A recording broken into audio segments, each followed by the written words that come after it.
the camera. We are, if you're missing some cast members, they are on their way. They're parking. We are going to get started. For those of you who don't know, my name is Leslie Scott-Jones. I am the Curator of Learning Engagement and Public Programs here at the Jefferson School African American Heritage Center. I'm also the Artistic Director of Charlottesville Players Guild. Sorry, I'm really tired. Words are a struggle at this moment. But it's gonna be okay because I'm not doing a whole lot of talking tonight.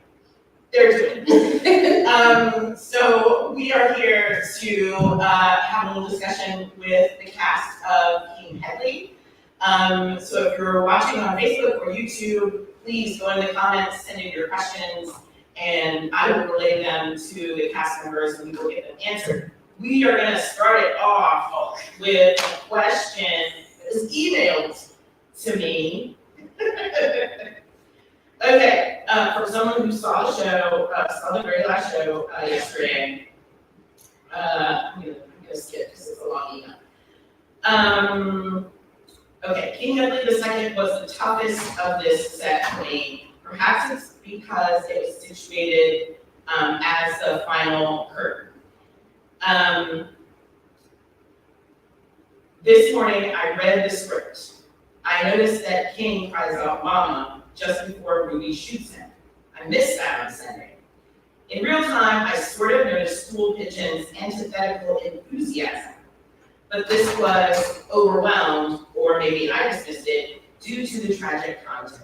From reading the script, I now perceive that Stool Pigeon perceives the cat, and thereby Aunt Esther, has been resurrected by the blood of the best, the Redeemer, and the conquering Lion of Judah. I told you it was a long question. Ruby singing Red Sails again expands the redemptive possibilities. I will confess I did not notice the Cassia. So I'm guessing that Wilson fully expected that many in his audience would miss these nuances. Wilson's real-time action might be seen as self-conscious failing or conscious suppression of the nonetheless deeply embedded resurrection themes. But I'm not sure to what responsibility to with my, sorry, that's nonsense. Is this a profound metaphor for reality?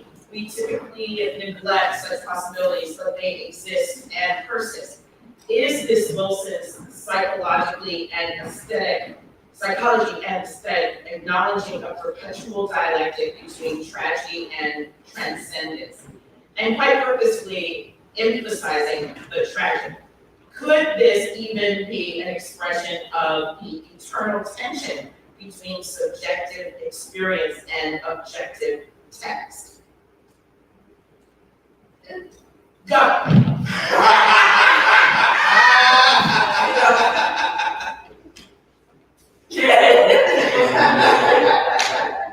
To answer your question, yes.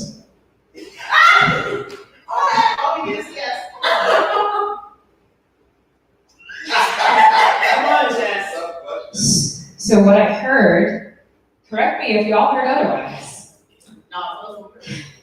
What I heard was something akin to what the individual experienced was different than what they read in the text, and wondering if Wilson wrote that intentionally, knowing that the experience would be different than the text. Yeah. Is that fair? Okay. I mean, Wilson is, as we all know, a profound writer. Any playwright writes a play with the hope, I feel, that the audience experiences it the exact same way as they wrote on the page. That said, playwrights write with the understanding that interpretation is going to be different, situation is going to be different, experience is going to be different. So I don't think we can say unequivocally that Wilson wrote that. Everyone's going to experience that the same way. I do think that Wilson is one of those plays, and we all talked about this throughout the process, where the text is so important, right? And we want to honor the text, and we try our best to bring those words and stage directions and context to life in the most authentic way possible. So I don't think it's an intentional drafting off of the page. I think if anything, it might have been circumstantial, and that is such a powerful moment at the end. For those of you that came in, we'll try to delay. what you missed in the beginning. But it's such a powerful moment at the end when King gets shot, right? And I think it escalates in a way that, as an audience, you're not gonna sit through and get all the nuance that we, as a team, got over weeks of rehearsal. And I think Wilson does know that. So to answer the question, potentially, is I don't think that it was meant to be not true to the text. I do think it's understood that everyone was doing something differently. Anyone else? Before we move on, because we started with this huge question, why doesn't everybody just take a moment and introduce yourselves, and tell, who you are and who you were on the show? Great. Justine Harris, co-director. Ike Anderson, I played Elmore. Jordan Sykes, I played Mr.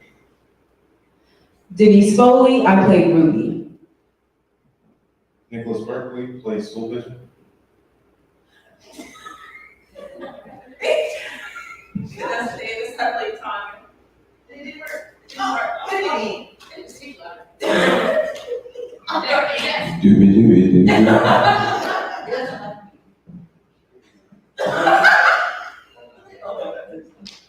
Vanessa Davis, I played Tanya. I'm Chris D. Evans, and I play King. Oh, we with the middle initial. I don't want to get confused. Can we go back to the question?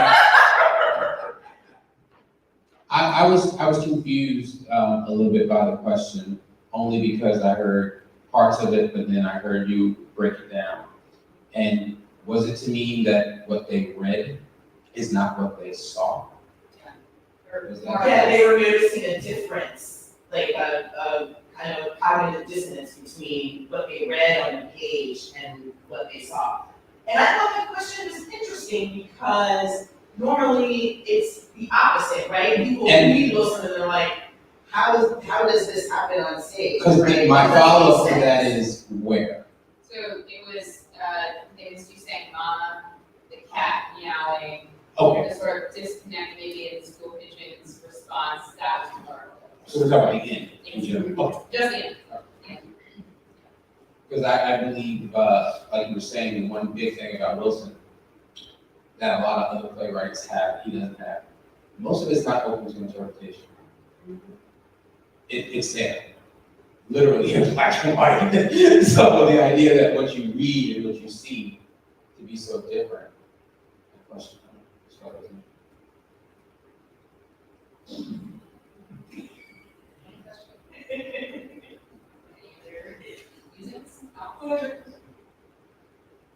Oh, my question was, one of them was, to what extent this play is different?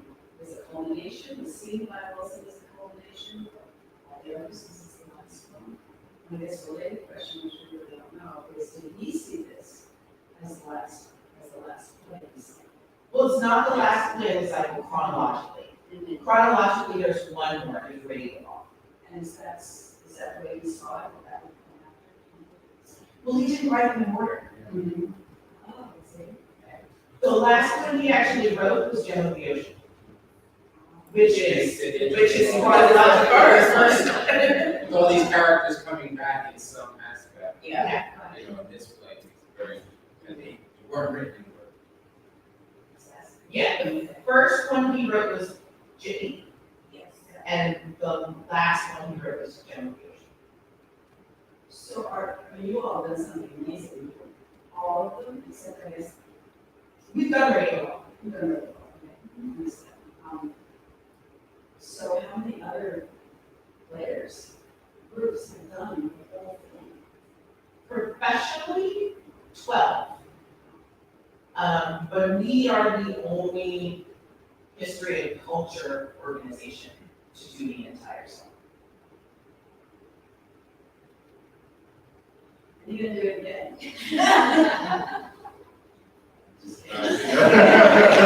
Can't expect. I'm just kidding, I'm sorry. But the fall. Take it from the top. No, funny thing, I said the same thing. anything? And I was like, yeah, 5 years. It took me 7 years to do it. I was that. So, I didn't know that. so, yeah. So, I'm gonna throw the same question at you guys that Nick threw at us after, Maureen. What did your character teach you?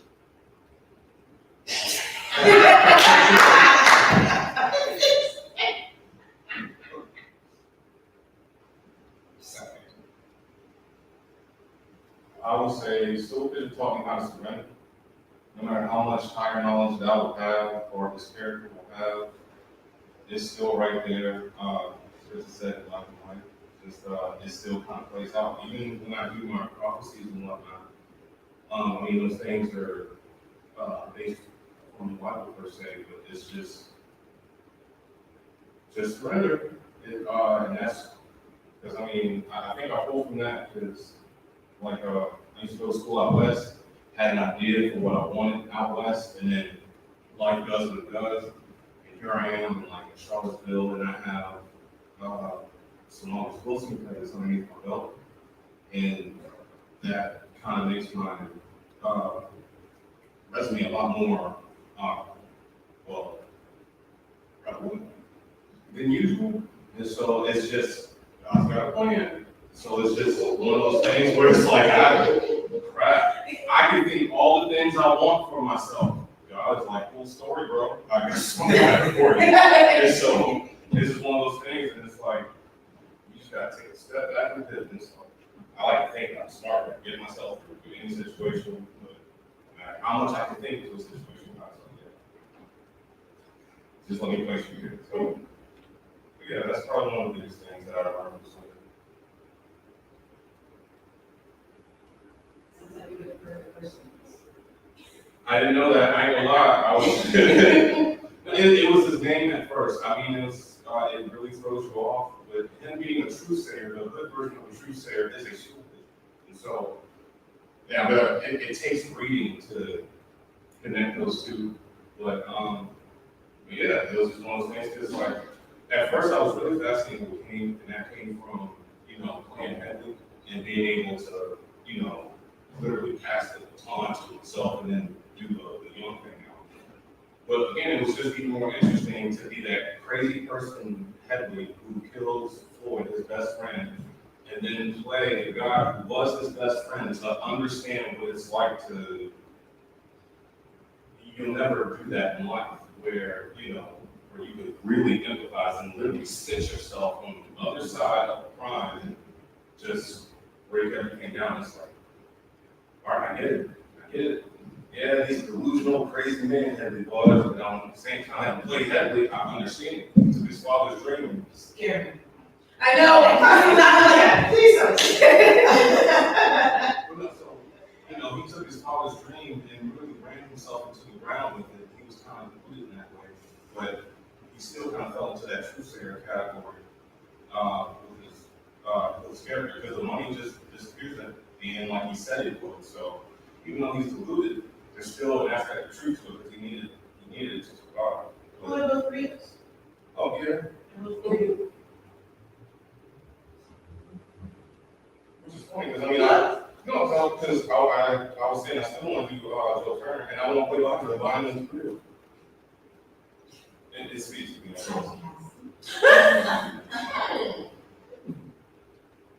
Who's next?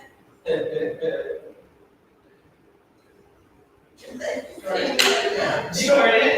What was that? That dick black. Alright, so I think Mr. taught me that it's okay to be a submissive black man in culture. By having somebody who's so rah-rah, like now, in 2023, if Jordan had somebody as rah-rah as a friend, as King, we gonna fight at least once or twice. Because I'm not gonna have you belittle me and think that I know that when we the same skin. Right. So Mr. taught me that it's okay to be a man and still know your role, and it does not make you less man. Right. So.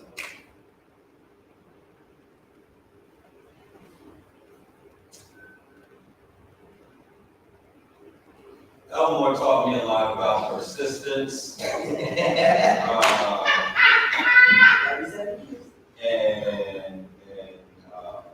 in terms of persistence, man, did that dude know how to like get $1 out of anybody. I found that talented about Elmore. Like that's such a wonderful skill in this book package. Knowing how to get $1 out of somebody. Personally, it's not something that I like or would do for myself. I'm not one. I'm not big on hustlers. Don't really like them. They tend to put $1 before everyone, and that's just the person that I came here with. But another thing is how he had this power to command any space. I don't know if that's something that comes with age or confidence, or whatever. But he had it, and it's one thing I did admire about him. And yeah, I love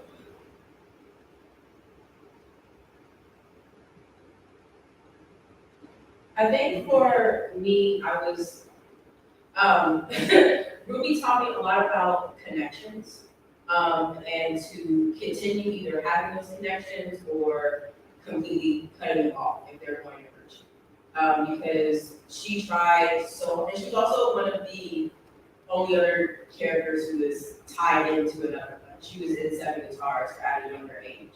And in that show, she was not what she was in King Hedley. She was 20-something, she was already had a baby, she was just doing all these things. She had to get sent over here because in King Hedley we figure out that the thing that happened that made her go over to Aunt Louise's in Seven Guitars is that her former boyfriend Leroy got killed by Elmore. So that's what made her leave.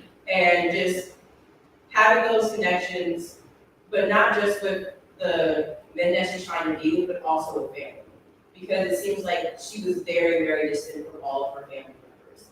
She had to bury her mom, probably didn't have good connection with her. She didn't have good connection with King because she was too into herself and very selfish and just doing whatever she wanted to do and not doing what she is supposed to. And I feel having that connection with not only family and friends is just great. That's what she taught me. For myself, with Tanya, it was definitely learning to speak up with confidence. I mean, she, kept telling him, "You seem to play no happens," but it's just, she kept telling him something's gonna happen. You're gonna make no decisions, and it's not gonna go. It was her finally just getting the confidence to sit there and say, "This is what it is. It's unfortunate, but just listen to her." But it was kind of like she was foreshadowing a lot, and just her confidence to finally say what she needed to say to him, especially with everything that dealing with the baby. I think that was something good for me to learn, to speak up with the confidence that you need to get your relationship to work. Mm-hmm.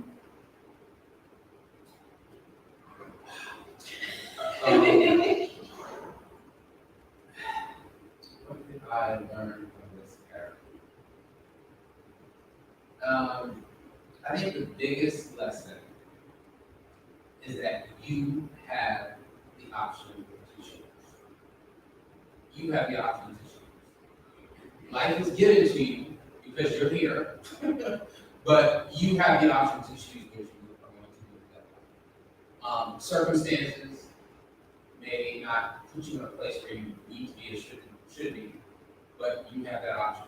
And it's really funny, I got a letter in the mail today from somebody from my hometown who sent me a picture that they found in a closet and they're cleaning up.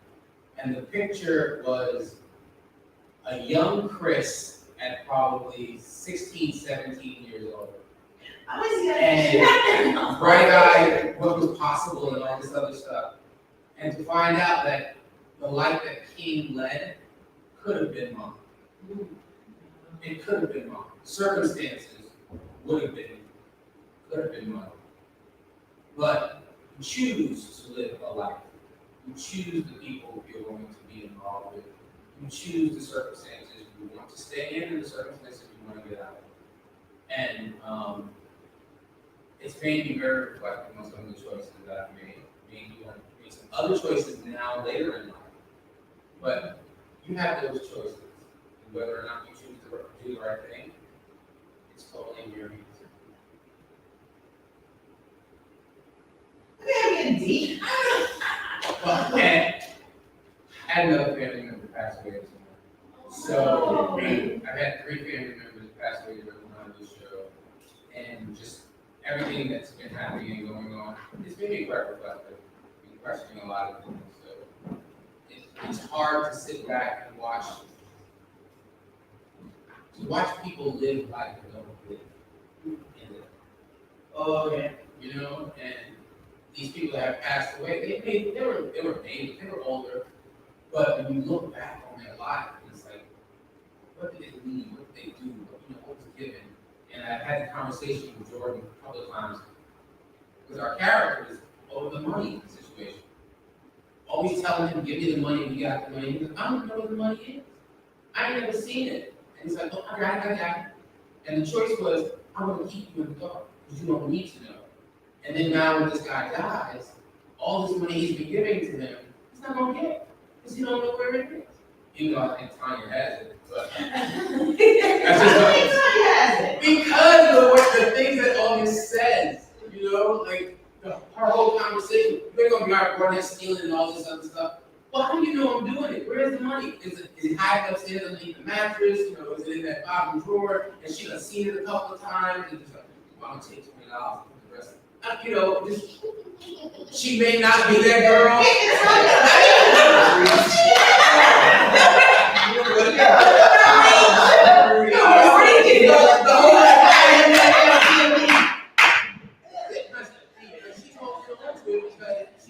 This is what's gonna happen to you.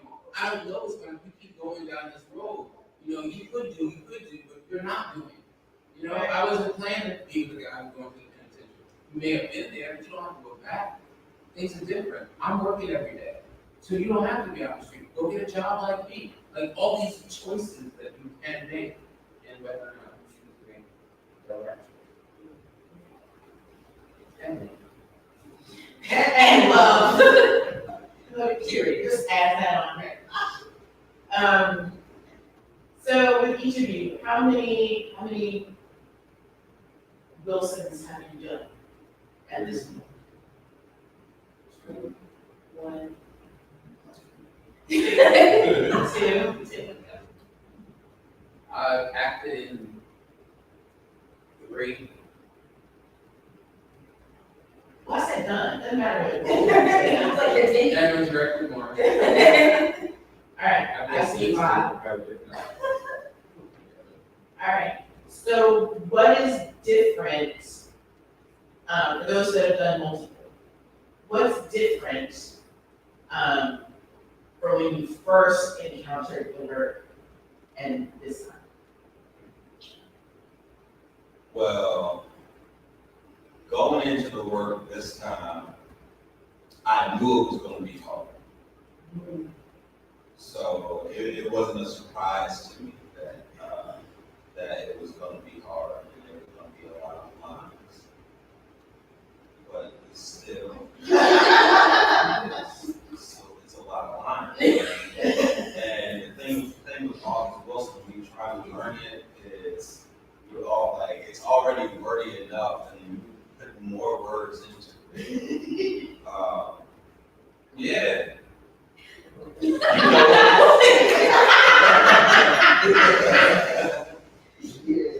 know, throwing extra words in there, so. But We've all been there. I always say that every time I do an August Wilson show, it's always a hard show.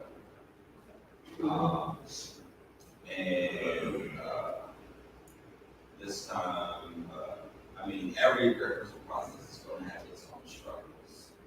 And we definitely got our own, however, with everyone's knowledge of what God is supposed to show you, it makes it a lot easier. It's just about knowing what your position is, what your job is, and that makes it a little easier. But it's the words. Once you understand the story that your characters are trying to tell, it makes it that much easier to build connections to the story. But yeah, I'm not going to say that doing all these books is easier when you do it. I don't need those challenges.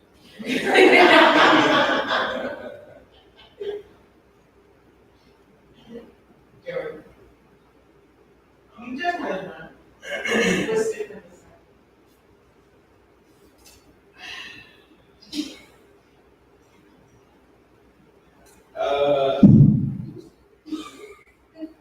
I think so 7 guitars was my first album. And I think coming into it, only knowing a little bit about all of us, it was kind of intimidating. Seeing, how long-winded everything was, and just words, not even if people talk that much in scenes. It was a lot of pressure. But then by my ratings, it was, all right, I can do this now. I get the lines, they are long, this is just what the statement is, we can do it. That's the mindset. It's long, we can do this, it's cool. Then this one, it got a little difficult, only because the characters was.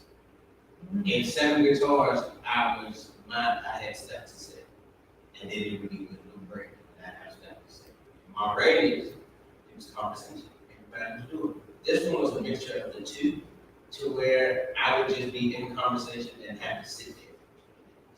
And then remember when to come back in, I was having present and accountable. That was the more difficult part for me in this one. Just being aware in a conversation and in a setting like the other two, but learning that it's okay to be quiet sometimes as the character and not have to always be the one chit-chat. Yeah. So that's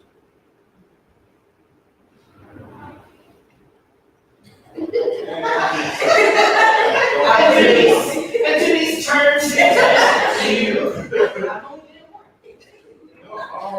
No, this one. So no, my 2 was 7 in this, and so these are special. This is probably one of the Austin stories that has the most continuity. Don't get me wrong, it's like the whole thing. This is the first 2 between 7 guitars and 92, but there's a continuation. And so the thing I picked up from is there's a certain analysis to us for the historical horror. I kind of noticed within school lines how much the weeds kind of impact whatnot. He's so he was born for 3 days. He's supposed to put him in the ground and start 3 days already. She says that pain will let him get in his up. Yeah. So it's holy crap, just man. And then the whole Robert thing, when he gives the machete back, he gave it back to him because it had blood on it. And so the 7 is a blue handkerchief, and this happened 3rd. And in the newspaper, you read that 2 other people get away. Floyd's one of them. You never hear what happens to the other one. And in this one, you find out what happens in the other one with the blood on it. So it's dang, Floyd, killed somebody. I didn't even talk about that. But so it's just, but yeah. So I mean, from this experience between the 2, being that these 2 are starting my professional career, you can only get harder or easier from here. If y'all were saying August Wilson is difficult, so I mean I can kind of jump off the deep end on hard mode. So that's so that's the point. He's over here going, more God. These guys carrying it, man. You ready? Let's go. I'm ready, man. It's just, that's another thing too. But after you're done with August, you want to do some more. So yeah, so I didn't really notice too much difference between doing the 2 since I'm double dutch from Hartwell, so. All right, let's go. Alright. I'm interested Go, in go. answer because you are the two characters that you played are so different. Like, they're so different. So different. So my first August was to play was 2 Trains Running, and I played Rissa, sassy waitress. So I would call her, she's sassy. She didn't have no big monologue. First, mostly just conversations with the other patrons in the diner. She was way more fun to play because I could be really sassy with the other actors. I mean, I was at a point, but it was more of crying, not really sassy. That's true. Look, rehearsals, there was one, he looked off, and I was so upset. I got even more upset during it. Why am I like, yelling at him, like, he's really my person? So, yes, it was way more fun to play because she was fun. She really wasn't looking for love, it was, I'm good all by myself, it comes along, whatever, but I'm not looking for it. Versus Tanya, who is, I need my person, I need him to be here because I am pregnant, because I love you. I'm gonna give you this whole explosive monologue, why I don't wanna have this child. And she's depressing a lot of times. She's very, I hate to say she's whiny, but she's constantly trying to pull him up. Oh, yeah. She's trying to constantly pull her husband back in to, hey, the situation, let's think about future, not like be so just gonna go out there just because of a quick reaction. Yeah. So she was harder to get into because she was so just sad all the time. Yeah. And I had the same experience between, because my first Wilson was Fences, Arctic Rose. Then my next one was 7 Guitars, for playing Weeks. Going from Rose to the Weeks. Like, I got to that monologue at the top of Act 2, and I was like, what is going on here? Because it's just like, she's making no sense. Okay, you know what? She's just drunk. That's what I'm doing. She is drunk on her ass. She's been preparing for the night out and just bending that elbow. That's what I did. But yeah, and I think, I mean, and we are gonna have a discussion later on this week specifically about the women in these plays. But I think a lot of people don't give Wilson enough credit for the range of women that he does write. Because they're not all cookie cutter, and they're not all coming from the same, perspective. And having played multiple of them now, it's a roller coaster. Yeah. Chris D.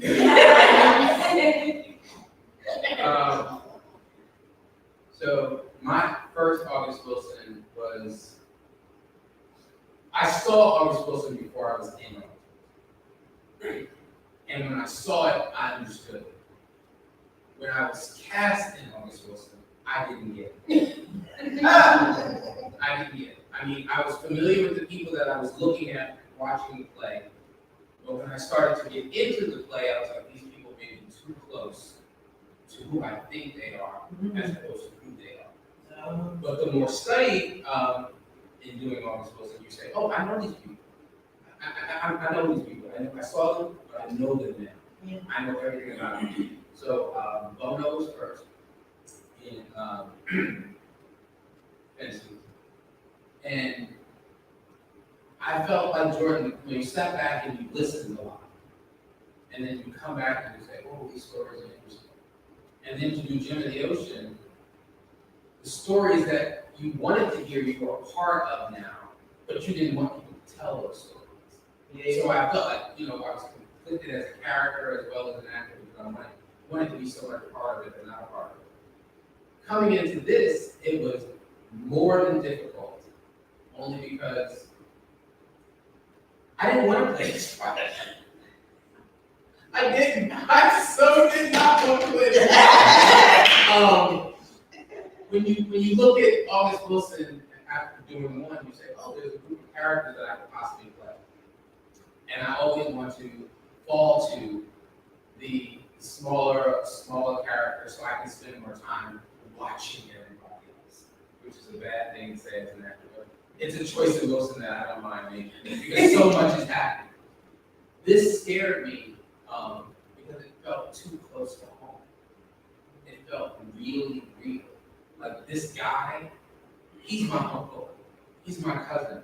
Like I know this man. I know this man intimately. And like I said earlier, like, the choices you make, this could be. And I just found it more difficult to come into it, to find a path in, as the actor said. You want to find a way into a character that makes them a character and not a caricature. And you don't want to be yourself, but you want to be presented as yourself. So I found that very difficult. Very difficult. But are you gonna Oh, Miss Beck. Oh, I am. I mean, 2 weeks ago, I was like, how do I get out of it? I seriously was. I was thinking, I don't know if I can do this. I don't know, I ain't gonna front, I had the same feeling, I question myself a lot, and in questioning myself a lot, I wonder, do people see what I see? Because I don't see what people see. And I always say that, that's just me personally. But I do this. I choose to do this even though I have those comments. So when it came time to, when you mentioned this play, I was like, oh, I know which character I want to play. I know exactly which character I want to play. And then we didn't talk for like 2 weeks. And then all of a sudden, oh, by the way, who are you considering me for? It was like all that, because I knew it was not the character you were going to give me. And immediately it was like, oh my God, that's fear. That's right. Oh my God. Number one, I think about the physicality of the character. What the character should have been, and this goes back to a comment with Dr. T. It's not necessarily the physical, it's the physical, So with Jim of the Ocean, I felt that I needed to be something that I was trying to be, but I couldn't be it because I wasn't that person. But when the audience saw it, the audience saw what I wanted them to see in being that person. So I was a little intimidated with King because I'm like, is it going to be the same way? Is it going to feel the same? I gotta believe in myself before other people believe it. But it made me want to do it more.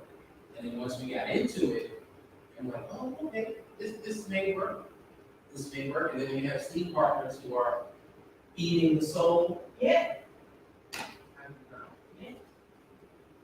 And I can say from personal experience, I know what it's like to act with Ike, and I know what it's like to act with Jordan. And they are some of the most giving scene partners I've ever had. Right? They are so present with you in the moment, every single time. In all the ways you want the scene partner to be with you, right? Like, I can't tell you how many conversations Jordan and I had upstage in that corner. Where we were like, do you listen to this thing? Wow. Right? We had those moments. So did you ask them what you? Yeah, I know, I saw the video to pop up. I don't know that I have much to contribute other than what's already been said, but I would love to use this very public audience of two. Not for, I think audience for me. To thank these fantastic actors. I mean, you were mentioning this earlier, this is not an easy piece, right? It's just the imagination. It is lengthy. I mean, no Wilson is easy, as we discussed. But y'all came in and you were committed and you were willing to play and explore and find out who these people were and how they moved and how they breathed and how they brought life to the stage. And I know I felt that when I saw it. I hope audiences felt that too. It's not a question other than just a statement of gratitude. I think the piece that you all were able to craft was really, really wonderful. So, Yeah. And I also want to tell you that there was a person in the audience opening night who saw King Hedley off Broadway and was astonished that there were so many similarities between the work they saw on Broadway and the work on this stage. Down to